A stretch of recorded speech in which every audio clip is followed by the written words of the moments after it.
his brother, Dr. Sam Koningsberg, Shimon Ruvain ben Labish, and Ed Goldberg's cousin, Nissen Haran, Nissen ben Fardosa, Bala and Bob Bromberg, in memory of their dear friend Julian Smith, Yehuda ben Yisrael, Malka Mann, in memory of her family murdered in the Holocaust.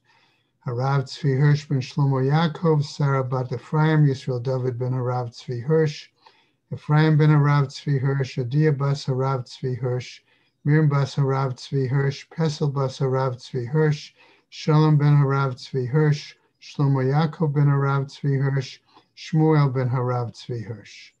Many friends of Dr. Marvin Blush, Moshe Shalom ben Yitzchak Halevi, friends of Toby Paris, Sarah Tova bat Yisrael Dov, friends of Malka Levi, Malka bat Yosef, friends of Avi Gitler, Avram Meir ben Shimon, Cheryl Scher, her children and grandchildren, in memory of her uncle, founding member of BRS, Dr. Israel Brook, Yisrael ben Harav Akiva, Marcia Federbush and family, in memory of her husband, Dr. Uriel Paul Federbush, Uriel ben Harav Shimon. A month of learning, sponsored by Chaim Phyllis Reese, in memory of his father, Mordechai ben Yom Tov Lipa, by Phyllis and Chaim Reese, in memory of her father, Pinchas ben Avraham. May Shamas have an aliyah, Krank Rafia, Vati Yeshua Shem Atzliah, L'chol b'nei Yisrael, a good Gaben Shtiar. Amen. Okay. All right. Zev, you must have flew home, right? Flew back. Okay. I wanted to point out, as we'll both in review and as we start the new Amud today, if we look again at the bottom of Yud Chet, Amud Beis, right? We're still dealing with this issues of what conveys, or what is machshir, if it's a liquid, even if it's a suffix liquid, suffix item, tuma. And it was clear that we saw there was the view that it was the Rabbanan primarily, although there were some that did see it as the Oraita. Okay? And we saw a series of Kal V'chomers attempting to learn I'll call it the transmission of one item to another, the status, the tuma status of one item to another, okay? And that's where we were sort of ending on the bottom of Yud Chet, right? Where it says, V'lamadu shlishi b'kodesh min haTorah, Revi'i mikal v'chomer. Shlishi min haTorah, okay, how do we learn that it's clear from the Torah that something that is third degree can convey to fourth degree? An example would be something coming in contact with a truma, and therefore, Dichtiv v'habasa asher yiga b'chol tamei lo ye'achel. That was the pasuk, and we read that yesterday. Milo askinan dinaga b'sheni. So the Gemara asked there, aren't we dealing there with a case of second actually leading to third? Revi'i mikal v'chomer. Okay, what about going from fourth degree, okay, to say fifth degree, or third degree to fourth degree? Clearly, again, we're talking about an example there of kodshim. That could be fifth degree tumah. Keda'am rinan, as we stated above. V'isa keda'atach, on Yud Tet, third line down, right? Savah k'Rabbi Akiva. Remember, we thought maybe Rabbi Yossi and Rabbi Akiva held the same opinions. Nitnei nami revi'i b'truma b'chamishi b'kodesh. Okay, let him teach, let us teach then, right? That if that's the case, something that went from third to fourth degree would apply to truma, and fourth to fifth degree of tuma would apply to kodesh. Ela Rabbi Akiva Lo savar ka Rabbi Yossi. Okay, but Rabbi Akiva did not hold like Rabbi Yossi. Menalan, how do we know this? And that's where we left off yesterday. So we're going to see Rav Kahana's response. Okay, is this way. Amarle, he said to him, the lo lishtamet tana velitne revi'i betruma v'chamishi b'kodesh. I'm going to translate it. We would not find a Tana then that would come forward, right, and teach fourth degree Truma applies to Truma, and fifth degree applies to Kodesh, the Nema. And therefore, we would want to say, Rabbi Akiva, wouldn't that be the view of Rabbi Akiva? Va'anan ahachi nekum v'nismoch, says the Gemara. Okay, namely, he says, can we really establish this perspective? Okay, this idea. Okay, and rely on it. Okay, is this really adequate proof? So the Gemara says, no. Nafag Rav Ashi. Rav Ashi went out. Okay, what does it mean it went out? Okay, Ve'itema Rav Kahana. And some say it was Rav Kahana who went out. So in other words, they left the discussion with the other Chachamim in the base Midrash and went out to a separate area to either look up sources, to review their study, to examine, think about this situation. Dak v'ashkach ha ditnan. He examined it closely, says the Gemara, and he found the following Mishnah, okay, where it taught as follows. Hakli mitzaref et masha betocho the-kodesh. Okay. Namely, that this Mishnah is teaching that all items that are together in the same utensil, right? They combine, right? Right? For what purpose? L'kodesh aval lo l'truma. They come together and are considered consecrated, kodesh, but not necessarily for truma. And therefore, this Mishnah continued, V'haravi'i b'kodesh pasul. And what happens then? Okay, that something that's fourth level tuma, okay, renders that fourth level tame or tuma renders something that's truma pasul, not necessarily tame. V'hashlishi b'truma. And whereas something that was second, applying to truma, can make it third degree tuma. Now, okay, so we have a situation there that Mishnah seems to not go according to what we thought was Rabbi Akiva's view. Va'amar Rabbi Chia bar Abba, Amar Rabbi Yochanan. Okay, so Rabbi Chia bar Abba says in the name of Rabbi Yochanan, Me'eduto shel Rabbi Akiva nishneit Mishnah zo.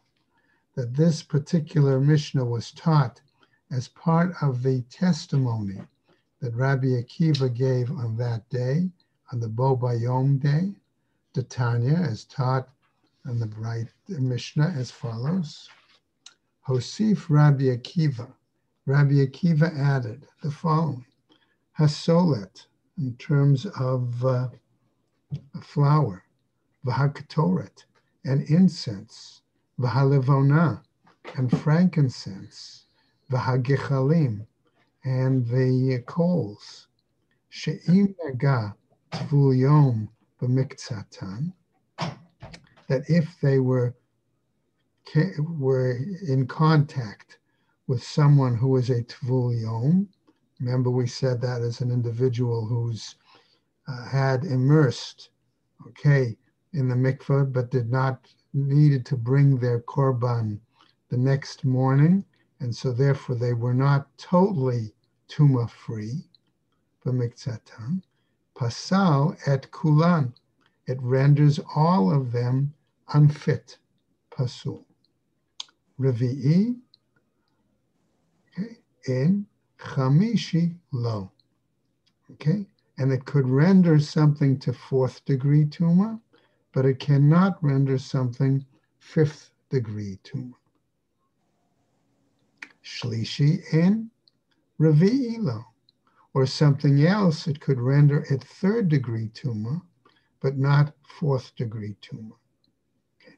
Alma, therefore, this seems to come to the conclusion, kasavar siruf derabanan, that we must make the assumption then that things sort of bundled together, right, is rabbinical. Okay. Upliga, right? And there seems to be an argument here. The Rabbi Chanin, the Amar Tziruf de Oraita. For Rabbi Chanin seems to indicate, all right, that just the opposite, that this gathering of items is a biblical law. Shenamar is based on a pasuk, Kaf Echad Asara Zahav Malea Ketoret. Okay, that one gold ladle of 10 shekels filled with incense, namely, Hakatuv Asa Kol Masha Bekaf Echad, that according to him, therefore, the text of the Torah gathered, so to speak, everything that was in one ladle as a single entity, and as a result, makes it all connected, the same status. Tznan hatam, okay? And not only that, says the Gemara, okay, but here we're going to get in a moment to a new Mishnah. But before we do, let's just follow up and say that in this case, okay, notice the Gemara does not come to a final decision here, okay, as to whether tziruf, okay, is derabanan or de'araita, but it does imply in either case that if you have a number of items together in a single container, and one of those items, I'll just pick an example, you've got a bunch of fruit and a small sheretz climbs over one piece of fruit, okay, or right, then all the others in that same container are going to be tamei as well. Okay, we now pick up now with the following Mishnah. Tznan hata. Okay, elsewhere we learned the following, right? Al machat shenimtzeit b'basar. Okay, we came across the statement, right, that there was a pin found in the flesh of the animal. Okay, so what happens then, says the Mishnah, shahasakin v'hayadayim tahorot, namely that when they slaughtered the animal, right, that the knife that was used to cut the flesh of the animal and the person whose hands may have been in contact with that flesh, right, are considered tahorot. V'habasar tamei, but the meat itself is considered tamei. Why, says the Mishnah? Nimtzeit, all right, we find, he says, that in this case, b'peresh hakol tahor. If the machat, if the pin, the needle, was to be found in either the excrement of the animal or found in secretions of the stomach of the animal, then we would say all is tahor. Amar Rabbi Akiva, according to Rabbi Akiva, then the following: Zachinu she'ein tumat yadayim b'mikdash. Okay, if that's the case, we're fortunate, he said, that there is no identification of tuma derabanan, okay, in the Beis Hamikdash. Okay, now this then may apply from what we saw before. Okay, we could say it connects to the Tzeruf issue if we hold that Tzeruf is derabanan. Okay, because all that meat, so to speak, is collected in one, let's use the expression utensil, one animal, right? And if it's derabanan, okay, those particular items don't apply, we said, in the Mikdash, right? Vanema, says the Gemara as we go on to Yud Tet Amud Beis, right? Perhaps then we would let us say, according to Rabbi Akiva, she'ein tumat yadayim v'kelim b'mikdash. Are we going to say then that there is no whatsoever tuma, okay, in regarding hands or utensils in the temple precinct, in the temple area? Amar Rav Yehuda Amar Rav. Says Rav Yehuda, however, as a name of Rav, Ve'itema Rabbi Yossi b'Rabbi Chanina. Others say Rabbi Yossi in the name of Rabbi Chanina, Yadayim kodem gzerat kelim nishnu. Okay? His statement is that regarding hands, right, there was an enactment much earlier. It was already taught, all right, before any decree in regards to the utensils. Amar Rava, Vahatra Vaihu Bo Bayom Gazru. But Rava disagrees. And he said, no, both, okay, in regards to hands and in regards to kelim. Okay, that was taught on the day of when that testimony was given, on that very same day. Ditnan is taught in the Mishnah, HaSefer v'hayadayim v'hatful yom v'ha'ochlin v'ha'kelim, namely a Sefer Torah and hands, and the status of the person who's the tful yom, right, and ochlin and foodstuffs, okay, right, v'ha'kelim, also utensils, shenitma'u b'mashkin, okay, that became tamei from liquids, from beverages.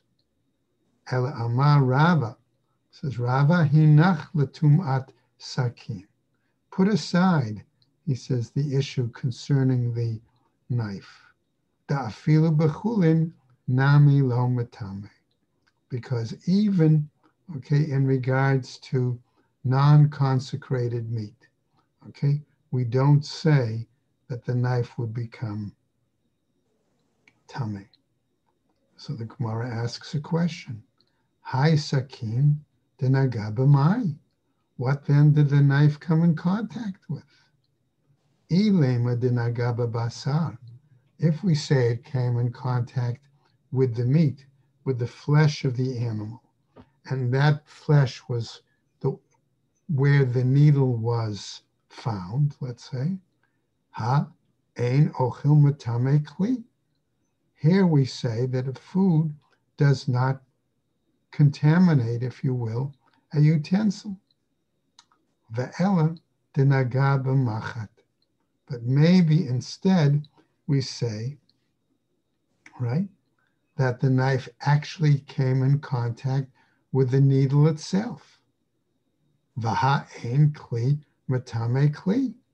But here also, don't we also say that one utensil cannot contaminate another utensil?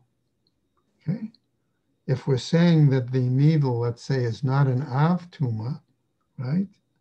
There's no way that the knife can be tamei. So the Gemara now asks another question. Hai machat ma yavidate.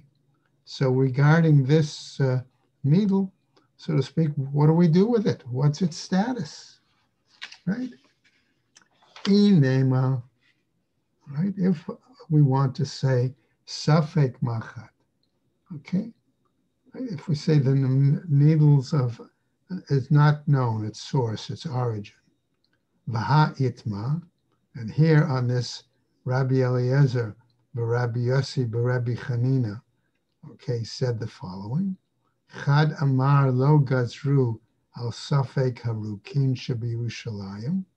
One of them said that the rabbis never made a decree about Tuma in regards to questionable spittle in Jerusalem. V'chad amar lo gazru al safek hakelim shebiyushalayim.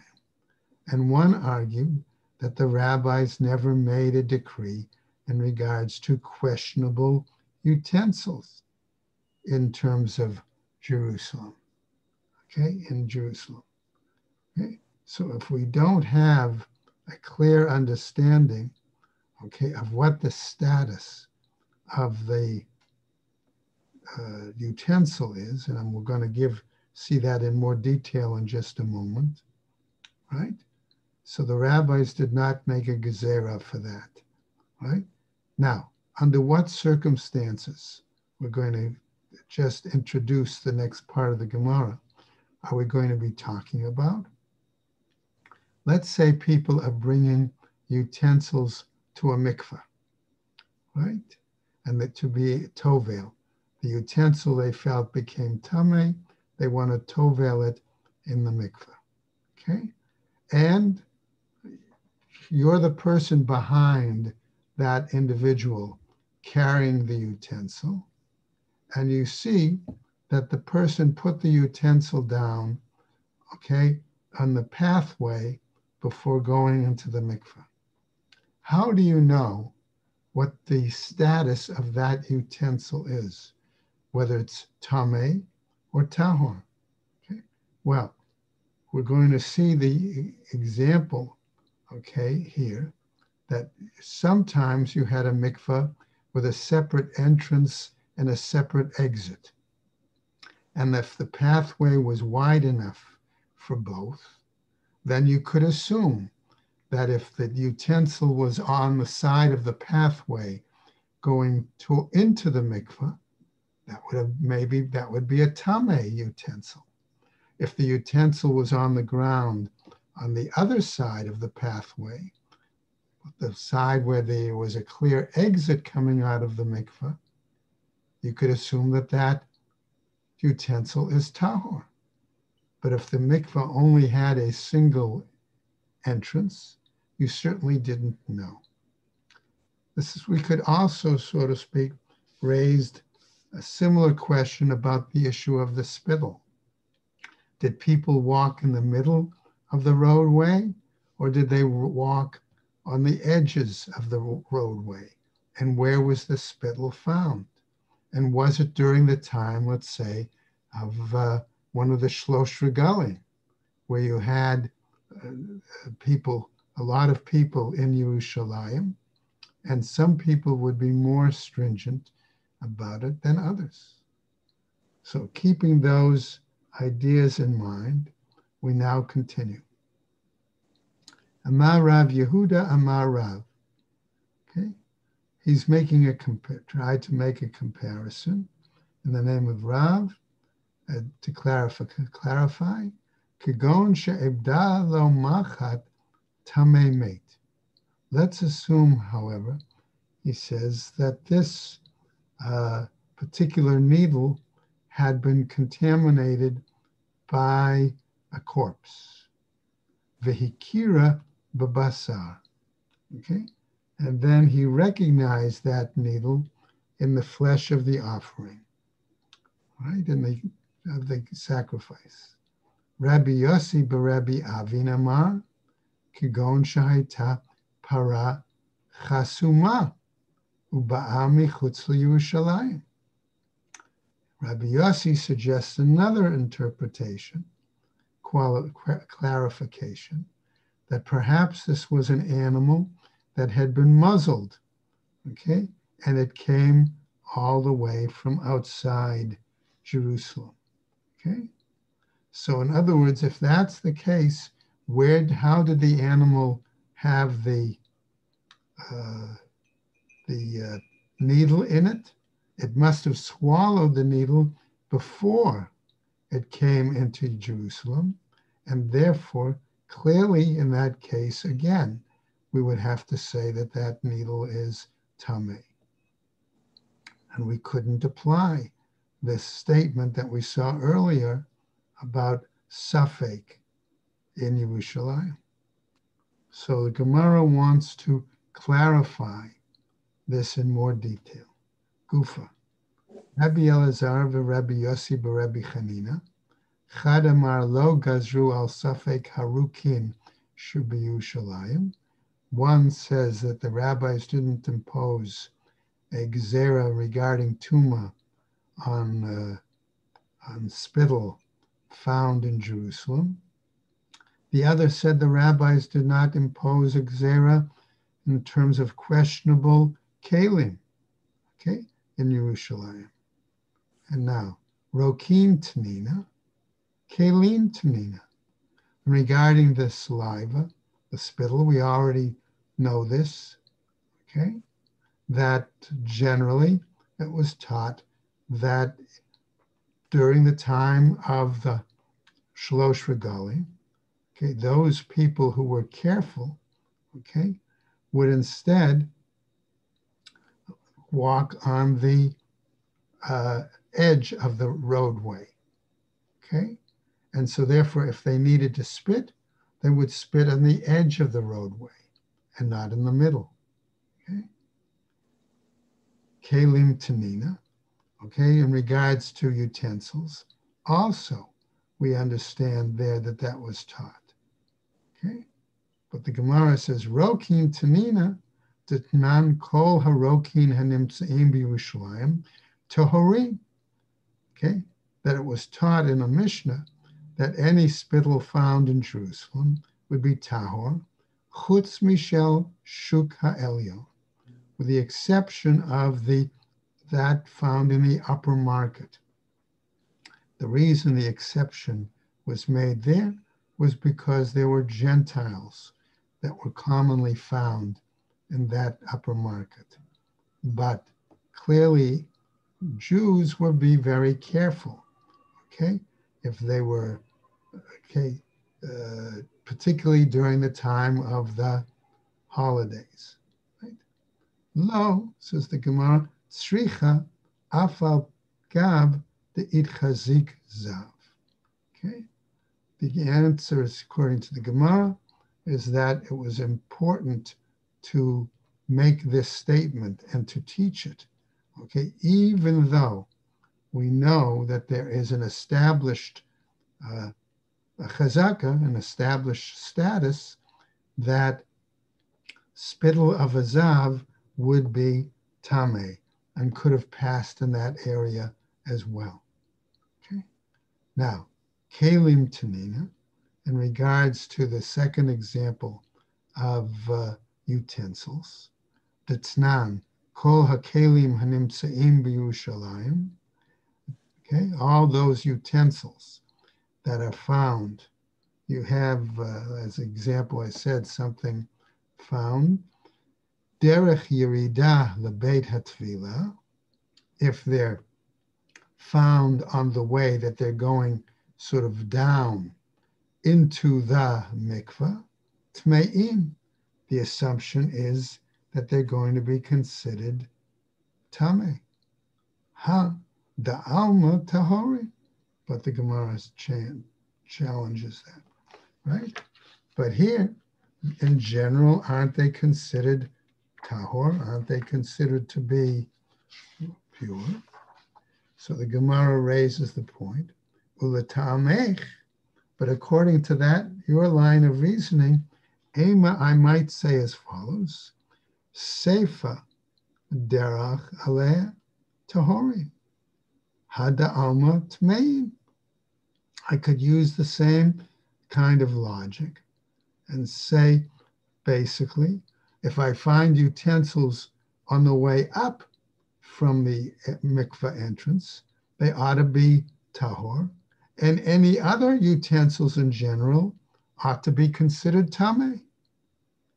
Ella reisha dafka, v'seifa lav dafka.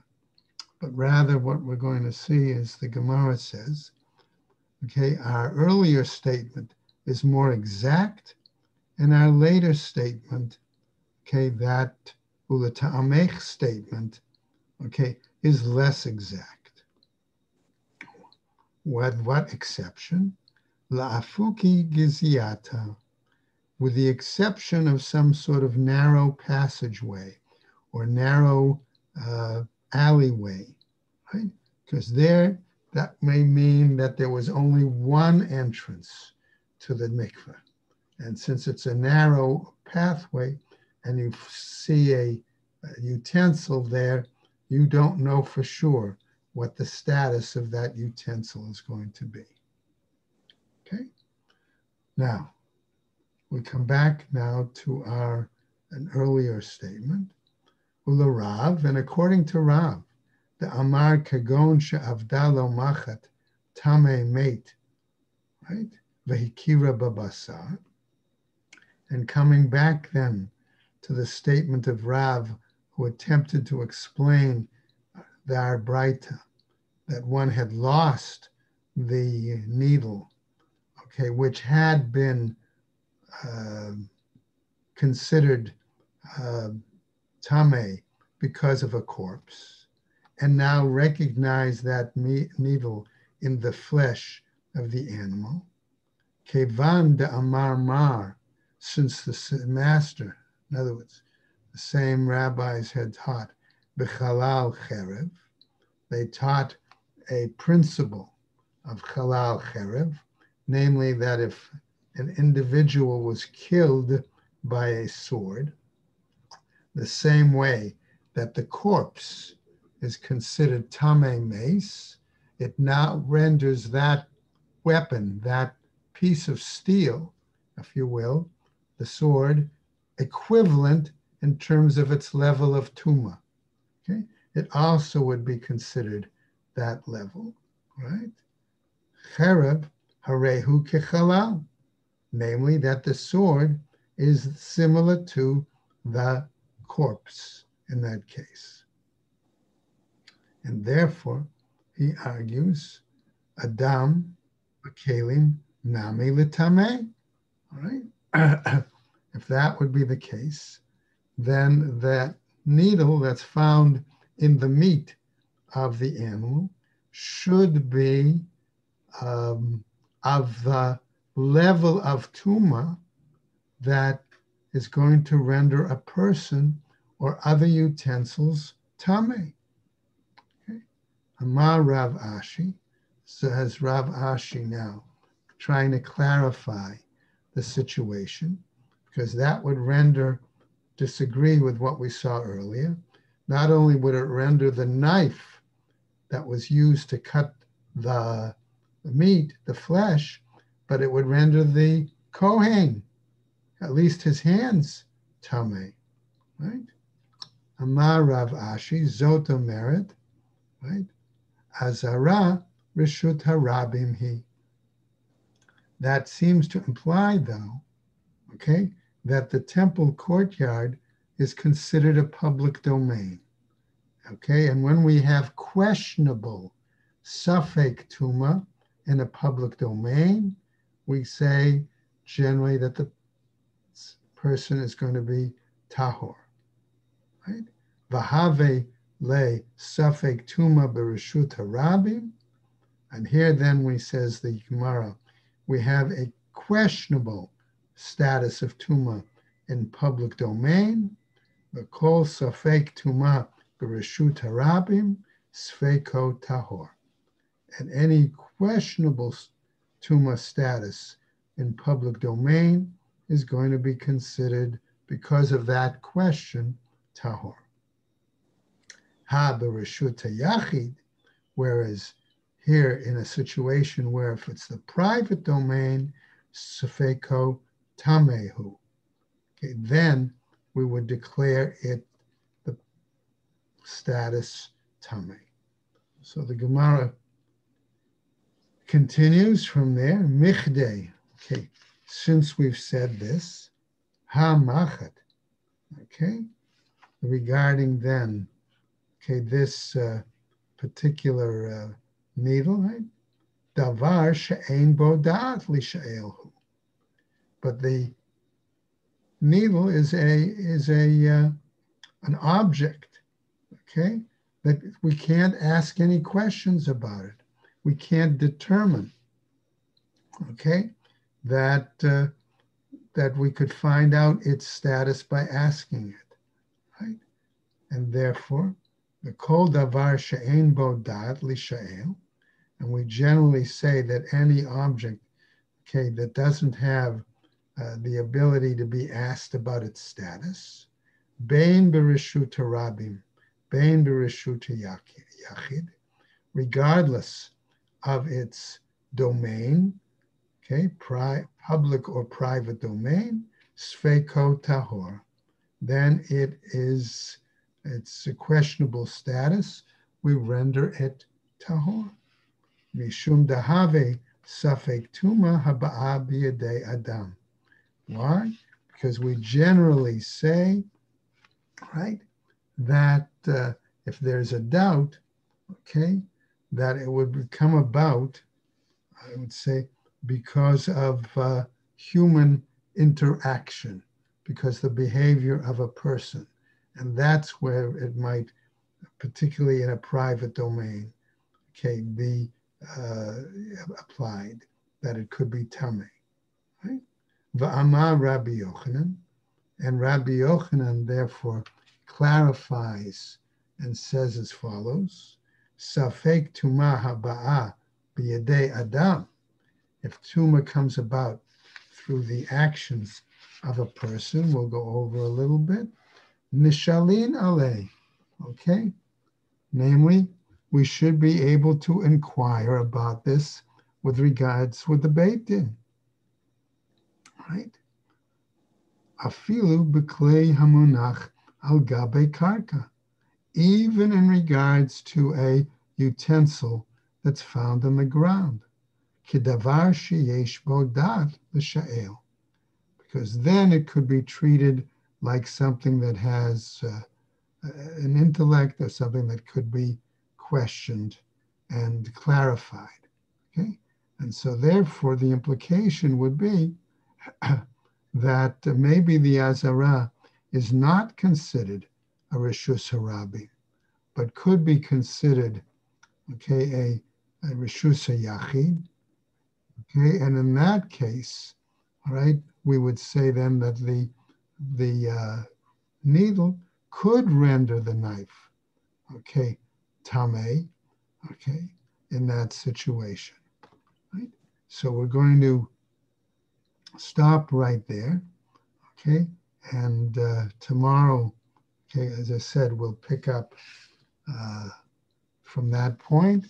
And I know, as I said, the davening is a little longer tomorrow because of Hanukkah with Hallel and Torah reading. I will try to skip out a little earlier or daven more biyachid or whatever. And so we can try to start as close to 8:30 as we can. Okay. All right, everybody. I know that puts a little pressure on the other guys that are at the davening. So we'll do what we can. If we have to adjust later on in Hanukkah, we'll talk about it. Okay. Have a nice Good day.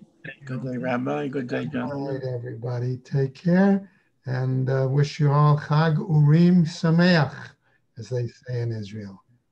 A happy holiday of lights. Right?